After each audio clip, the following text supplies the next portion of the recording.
बातमी विरारमधून विरारच्या अर्नाळ्यातील अनधिकृत रिसॉर्टवर कारवाईचा बडगा उगारला गेलाय। अनधिकृत बेकायदेशीर रिसॉर्टवर पालिकेने हातोडा टाकलाय। विरारच्या रिसॉर्टमध्ये झालेल्या हाणामारीत मिलिंद मोरेंचा मृत्यू झाला।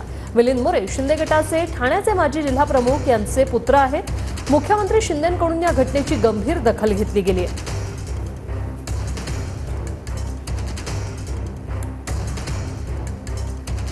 तर विरारमध्ये अनधिकृत बांधकामावर कारवाई सुरू आहे आणि या कारवाई विरोधात स्थानिक नागरिक जे आहेत ते चांगलेच आता आक्रमक झालेले आहेत। मुख्यमंत्री शिंदेंकडून या घटनेची गंभीर दखल घेतली गेलेली आहे। रिसॉर्टचं पाडकाम सध्या सुरू आहे, मात्र या कारवाई विरोधात स्थानिक नागरिक चांगलेच आक्रमक झालेले आहेत।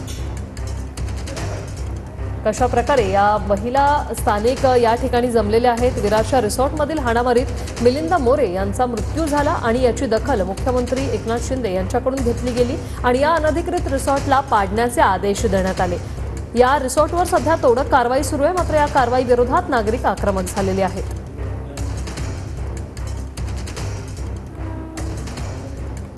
विरारच्या अर्नाळ्यातील अनधिकृत रिसॉर्टवर कारवाईचा बडगा उगारला गेलेला आहे।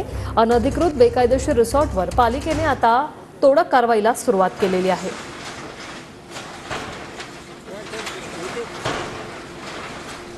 पोलिसांचाही मोठा फौजफाटा या ठिकाणी ते जास्तच आक्रमक झालेले पाहतात।